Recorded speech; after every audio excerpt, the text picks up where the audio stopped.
Good morning. We've got our helpers today, don't we? Nothing? Not going to say good morning? Good morning. Nothing. Anyway, you did say good morning. What are we going to do today, Rylan? Change the oil in the 8RX. Change the oil in the 8RX. And what else? Change the filter. Change the filters. Do the service work to the 8RX. So first thing we got to do is take it outside and let it run for a little bit to get the oil nice and warm. And then we can take the oil out of the engine. I forgot we had to do that. Forgot we had to do that. All right, so drive me outside in the tractor.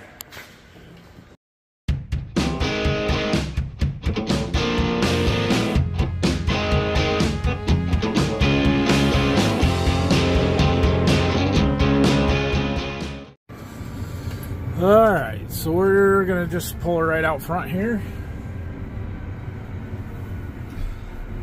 It's not nearly as cold as it has been. We're up in the high 30s, should be in the 40s today, so all our snow is melting.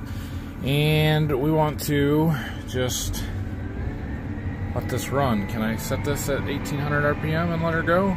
We can. Sweet. All right, let's get out. Mom, I'm gonna stay here and wait. You're just gonna stay in here and wait for it? Okay, don't touch any controls. All right, well, I minorly swept off the floor, just pushed the heavy dirt into a pile, got our couple of buckets out. Tractor's been running for a few minutes. Let's bring it back inside. We're gonna bring that tractor back in, okay, Brayson? All right, Rylan, we need a bucket. Try not to get oil on your hands. I turned the tracks a little bit just to make it a little easier to get into, but we got lots of room. I am pretty confident this is our oil drain. It's got the same square head on there, but this whole frame is a little different than the other tractors. So that one's, it sits so high. It sits really high. We're gonna splash oil everywhere. It's okay. That's a good idea. Let's see if we can get this.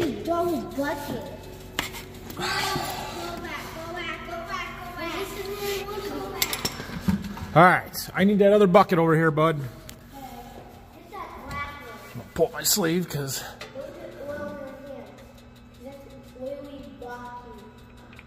Here we go. All right, it's coming fast. Oh, we made it.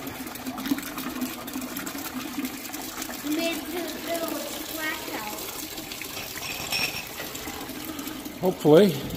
Well, we didn't splash or spill too much, a little bit splattered, but okay, we're gonna let that drain for a while. We're gonna find our engine oil filter, which I believe is different on this tractor than the 8430. What did you just ask me? Why do you drain all the oil? Why do we have to change the oil? Because you can get dirt in the oil and then it's not good for the tractor. Yep, that's right. So the engine oil can get dirty and it can make it wear. Do you know what the oil does, the engine oil?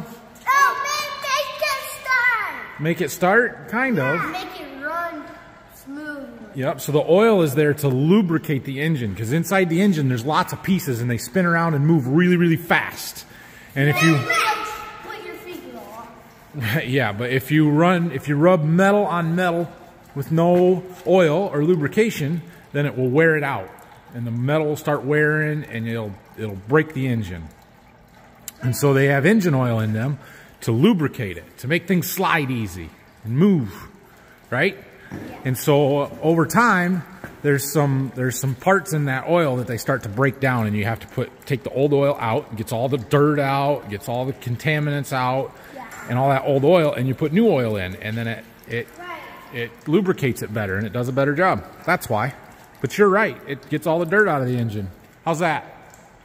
Good. Good. All right, so that's dripping. I was wrong. Our oil filter is the same as what's on the 8430, this cartridge style. I thought they had a canister, but I was incorrect. So we got to take this lid off, pull that out. The rest of the oil will drain back down through into our bucket there, and we'll get our new filter put in. How do you intend to get down? This is dangerous, Brayson. Yeah, uh-huh.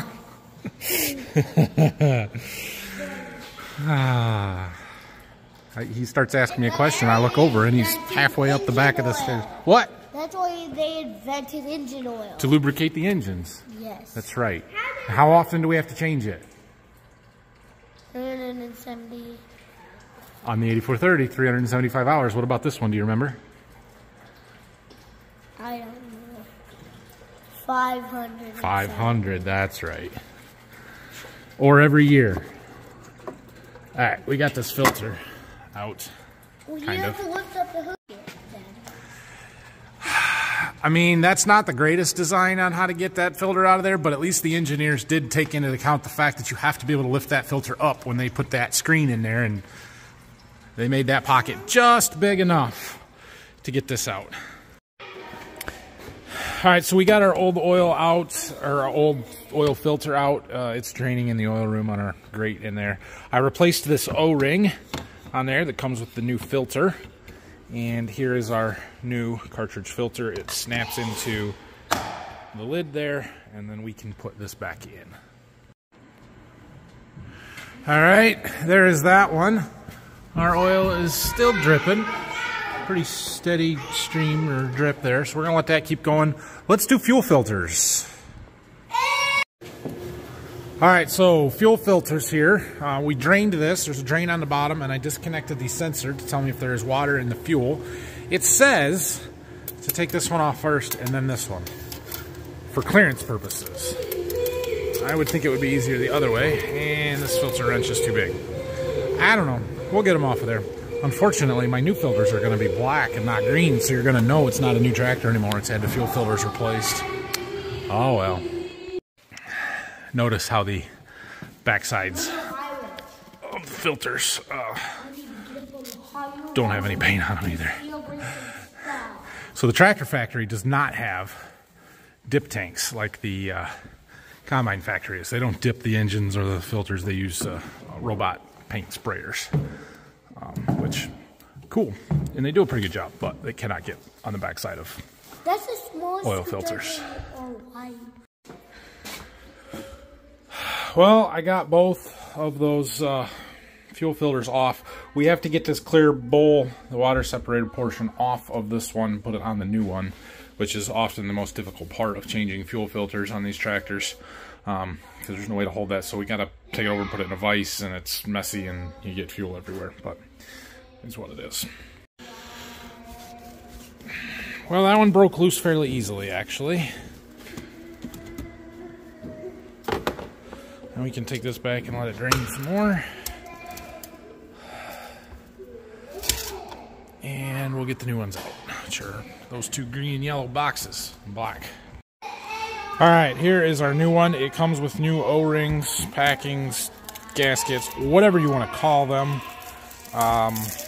So we've got to get this old one off of this bowl, put the new one on there, and stick it on this filter.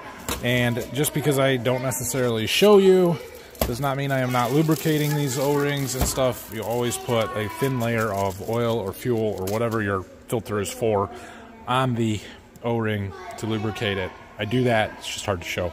My hands are all oily and fuely when I do that. All right, we are getting our new fuel filters installed. I've got the first one up there.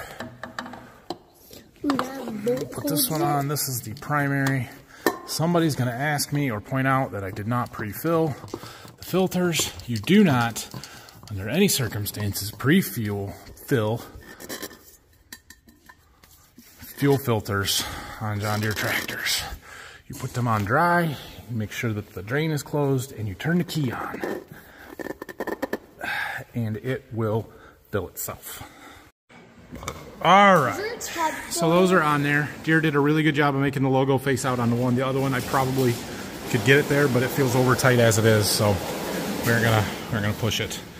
All right, fuel filters are done. Like I said, we've got to prime the system there yet. The last thing you want is unfiltered fuel getting into the engine, so you got to run it through those filters, which is why you do not pre-fill them, because that essentially puts unfiltered fuel right through the filters. So, all right, what's next? I think our engine oil's done dripping. We can fill that back up. Okay, I put our drain plug back in, so it's time to refill it. So we're pumping oil out of our plus 52 engine oil tote up there into the tractor. I better hurry up and check the capacities and see what it's supposed to have. Crankcase oil volume, 7 gallons, 26.6 liters. 7 gallons times 4 quarts would be 28 quarts. Okay. Oh yeah, I remember the service sticker. Isn't that handy right there? John Deere plus 52 engine oil, 7 gallons.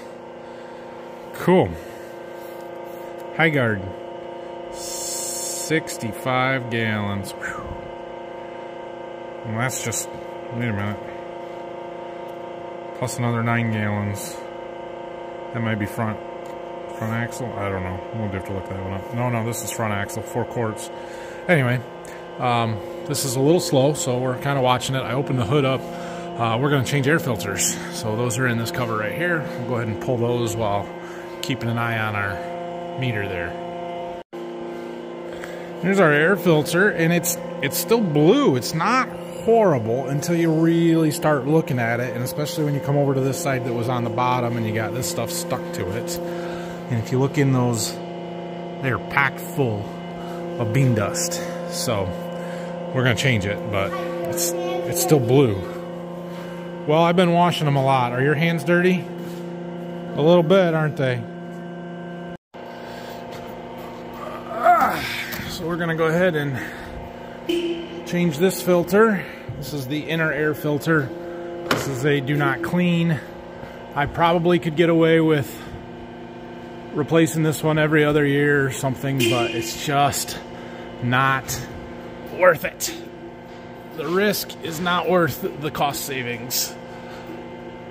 Ooh, that's a little tight to get in there. Probably a good thing, but they changed the way that those fit in there a little bit. This edge that it seals on is ridged, so you got to get it lined up just right, and it's a tight fit. So, and we're almost done with our oil. 28's our target. We're up to 26.5 or more. And here's our new primary air filter. We'll slide this one in around the outside of that one. One other touch, we always write the date and the hours on our filters. I need to go do that on the fuel filters.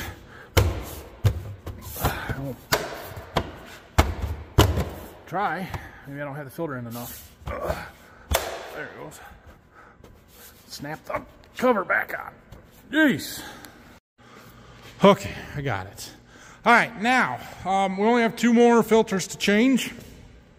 The cab filters, cab air filters. So there's one inside the cab, and then there's one, the cab fresh air filter that I'm honestly not sure where it is. It's not the same on this as the other tractor, so we gotta find it. So the cab air recirculation filter is this one down here. Just pull the cover off. And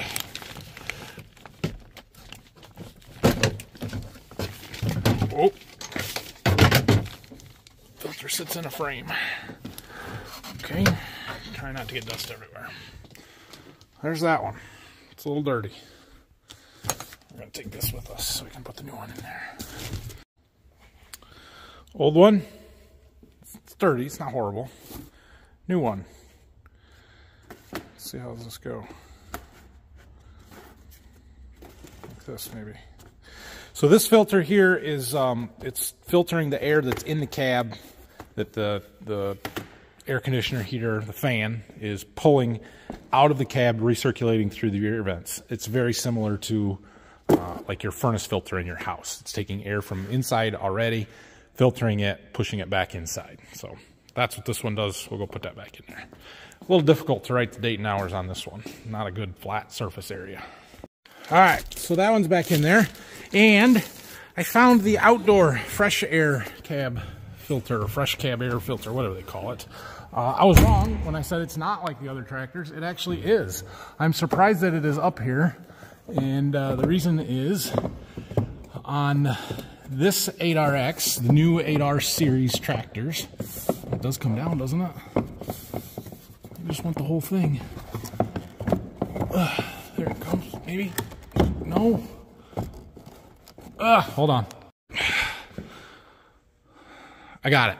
Anyway, on these 8RX, the new 8R series tractors that are the same styling number stuff, they moved the cab fan and the AC condenser, the coil, to behind the seat in the lower part of the cab. Back where it used to be on like the old 8000 series tractors and the 8030 series tractors like it is in the 8430. On the 2010 8Rs through this series, like on our 8R, 8335R, on the 9R, the fan and everything actually sits in the headliner up on the top of the cab. And so it used to be on the older tractors that had the fan and stuff behind the seat, there was an exterior air filter, basically that air filter, but it was a canister style that fit up underneath the front of the cab somewhere, and it pulled air from underneath. And then when they put the fan and everything up in the top of the cap, above the headliner, they moved the filter up there to the side of the door. And so I knew that they had moved that fan back down behind the seat on this series of tractors because it's so noisy sitting right above your head with that fan running right there. Everybody complains about it, which, I mean, it worked, but it was loud. I assumed that this filter, that they would pull the air from underneath again, but they did not. This is almost identical. Same air filter, cab air filter, as what is on the 8R, the 9R, and the Combine for that matter. So, I don't know. Anyway, this one always gets really dirty because it's pulling dusty air into the cab. So we're going to clean this thing up, put the new filter in, and then we'll be done with filters. All right, well, we've got all the filters changed. We've got the engine oil changed. I do still need to prime those fuel filters. I haven't turned the key on yet, but looking through the book at what we need to do in the service intervals and stuff, the only other thing that really is recommended that needs to be done right now, other than just visual checks of stuff, the tracks and the scrapers and that kind of stuff, is to lubricate the tracks, the front axle, the three-point hitch, that kind of stuff. So since I've never done this tractor, I'm actually going to follow right through the book here, and we're going to read it. We're going to hit every one and make sure that we don't miss anything. Wait, there's one there. Let's do that one. Okay, all right. We got Rylan helping me do the grease zerks. So there's one. Okay, go.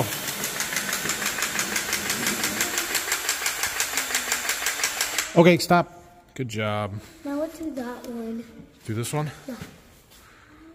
Okay, go. Oh, there's some water in there. That's good. Keep going. Keep going. Keep going.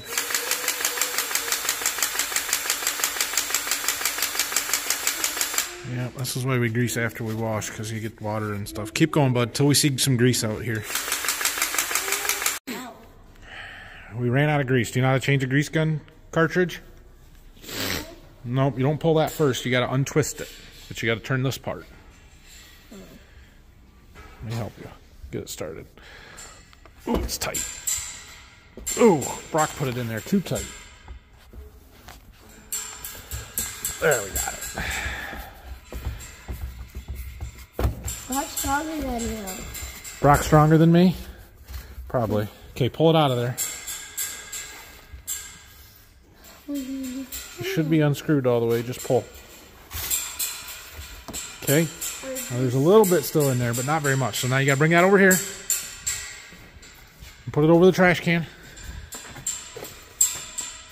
Let me hold it. Pull on that black handle as hard as you can. Pull on it? Pull. Pull, pull, pull. Okay, now let it go. Look at that. It pushes it right out. Is that cool?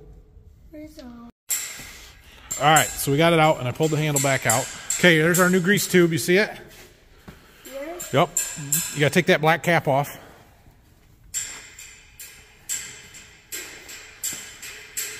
Is it hard? Yeah.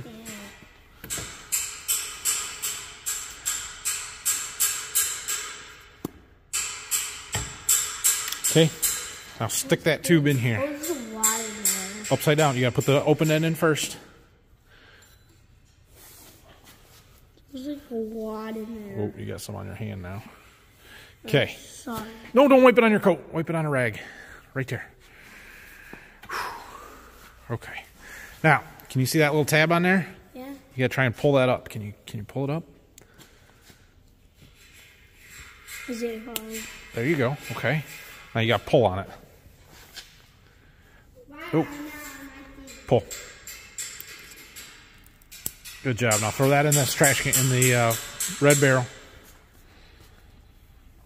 Okay. Now we got our grease in there, so now we got to stick this back in here and turn it until it stops turning. Okay. Now we got to pull this. You hold the grease gun, hold it as hard as you can. There. And then this gets pushed all the way in there. Now we're ready to go. Might have to bleed some air out of it, but we're ready to go. Okay, back over to the tractor. All right, we got one down here we got to do. Okay, go.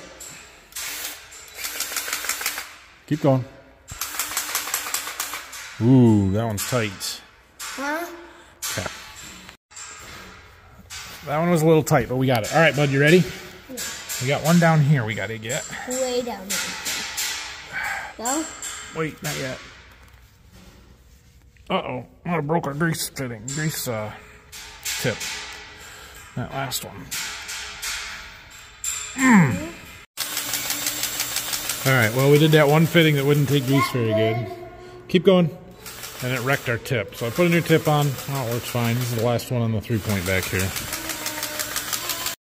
All right, now we're on the front axle, and it just basically shows a picture and says lubricate these, and all of them. So we're just going to hit all of them we see, and then we'll double check in the book. All right, go. Tie rod.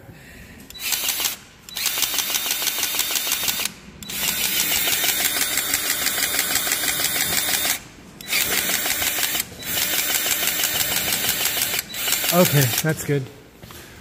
Up there? One up here. Go. And it does say to lubricate until you see grease come out the bottom, so well, I hear it. Keep going. Keep going. There it is. Okay, stop. And I think there's one on the back side we're going to have to get to. Oh, right here. Okay, go. All right, so on the steering components, you've got that one there on the tie rod. There's one up on the top for that top pivot. There's one on the steering cylinder, and there's one underneath for the bottom of the kingpin there. We've also got pivots on this front axle here. So there's one on the front pivot and one in the back right here that we're going to get. And then Rylan is finding more on the track, so we'll get to those in a minute. Side too. Okay, we'll get those after we're done here. Hold on. So we got the one on the front of this axle pivot, and I'm like, well, there's got to be one on the back, but I couldn't find it. It is up in that little hole there.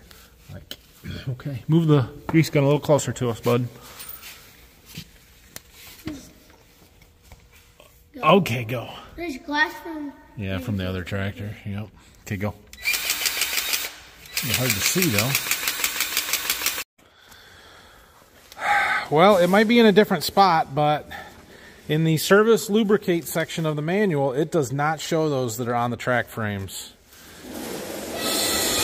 So, I'm going to look through here a little bit more, but we're going to grease them. Yeah. Good job, bud.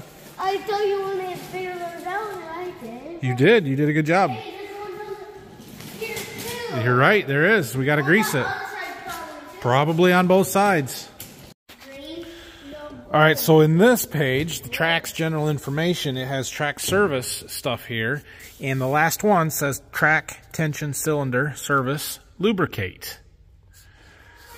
And here it says service information for track system is located in the service sections of this operator's manual, which is where we were before. So,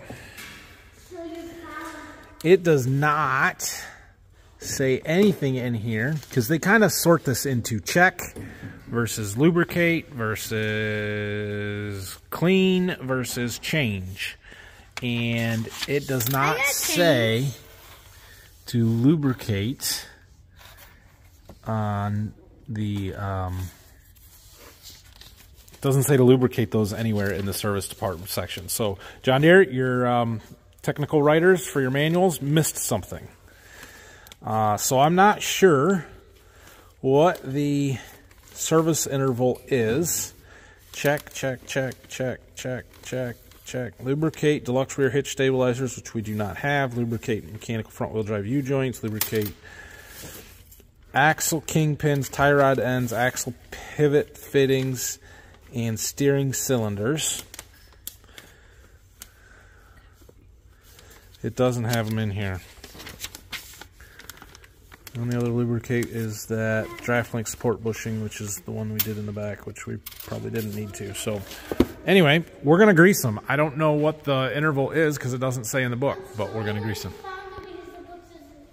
Don't be sorry you found them. It's good that you found them. We need to grease them because they're there, but the book should tell us when to grease them, shouldn't it?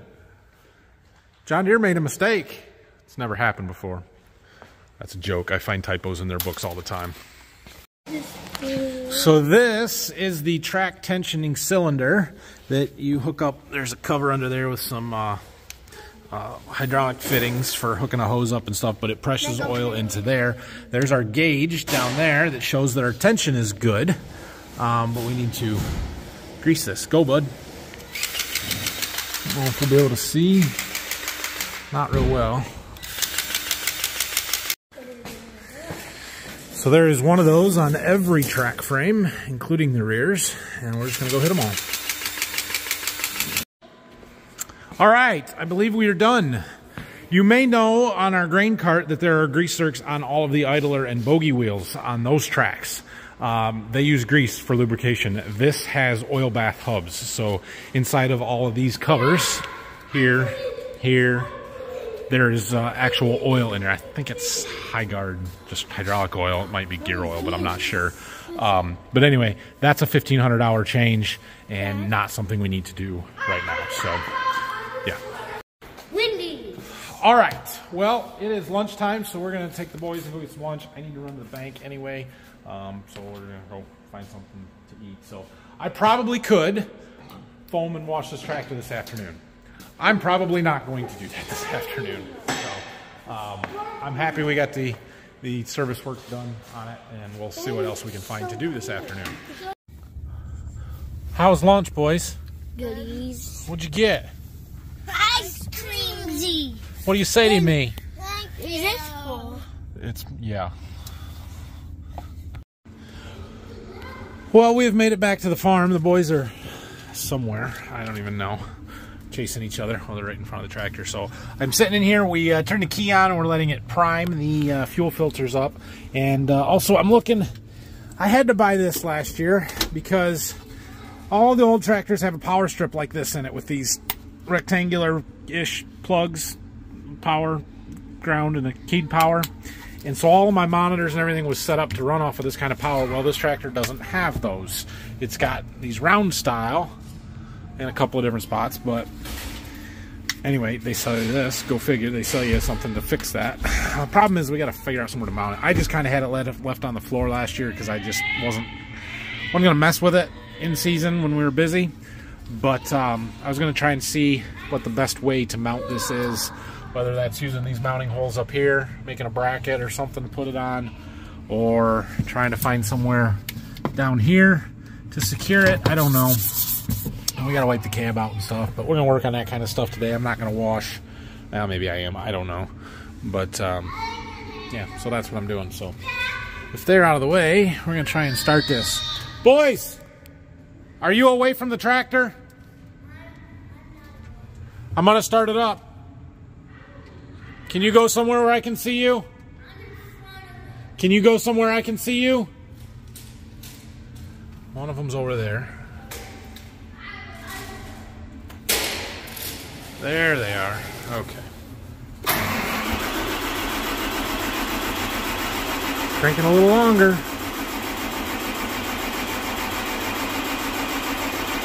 Uh-oh. I assume it'll stop.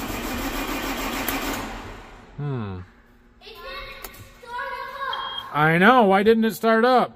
No oil. No fuel. give it a little bit more time with just the key on, but I should have had plenty of time to fill that filter. I let it run for 2 or 3 minutes at least.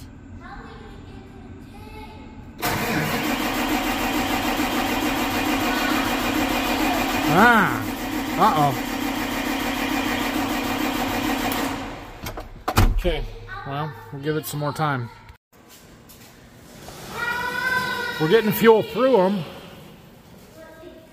I guess I can still hear it pumping, so we'll just let it keep pumping for a minute. There we go. Just needed a little more time to prime the fuel system, I guess. All right, well, that's good. Oh, while we've got this on here, I want to go in and see if we can figure out how to reset the service intervals. How do we do that? It's got to be in the menu. Maintenance, maybe? Service intervals, right there. No service intervals. Okay. Okay, well then let's add a service interval. I don't know how this works. We're going to figure it out. Alright, well after looking at this for a little while, trying to figure out how to mount that, it's really frustrating for me that they didn't build this in like they always used to, and that it's totally different now. And you either have to change all your monitors, power cables and stuff, or buy this and then figure out some way to mount it. It really irritates me, but it is what it is. There's nothing I can do to change it. There's no good spot to mount this down on the bottom here where I would like to put it.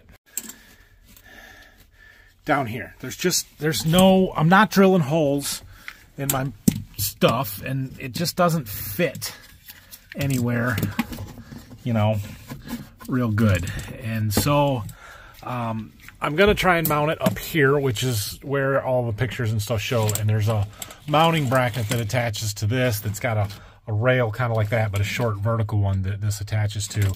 It'll plug in really nice right there, keep everything relatively clean. Plus, most of my monitors are mounted up high here anyway, and it'll be right there for them to get their power. So we're going to put it up there. I ordered that bracket, which, again, irritates me that I have to spend $100 on the bracket to do that. And I could fabricate something, but it wouldn't be as nice and usable as these rails are and everything. Plus, when I'm not using that, I can take it out and use the rail for something else, I suppose, or whatever. So anyway, I'm going to wait for that to come before we worry about mounting that. And everything else in here, I think, is in pretty good shape. Yeah, so I don't think there was anything else that I need to mount semi-permanently. We'll have to get planner monitors and stuff put back in once we get planners out for the year, but we're not there yet. So, I know we just got back from lunch. I haven't done much since then. However, it is actually almost 3:30. I'm going to go ahead and wrap this video up. Tomorrow, I got a buddy of mine coming to visit. He's lives in Wisconsin. I see him very rarely. He said he could come tomorrow. So I'm taking the day off to go and just kind of hang out with him.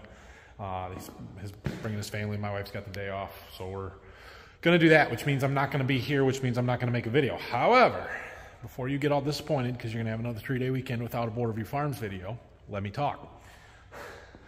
I have had this tractor for almost a year. One full growing season now. We need to do a 1-year review on it. And so I'm going to film that for you. Now, it will not come out with this video tomorrow as in tomorrow from today when I'm filming this. It will come out the next day, so these will be the next video, which will be Saturday, New Year's Eve. You'll see that one, so watch for it. But that's it for this one. So thanks for watching here. Hit that like and subscribe button. If you have any questions, comments, leave them down below. And check out tomorrow's 1-year review of an 8RX370. Have a great night, everybody. See ya. Looks like Phil's about ready to start using the new truck. Got the stickers put on it. I don't know about the blue and white and the black shadow, but that's what he wanted. Matches the other truck.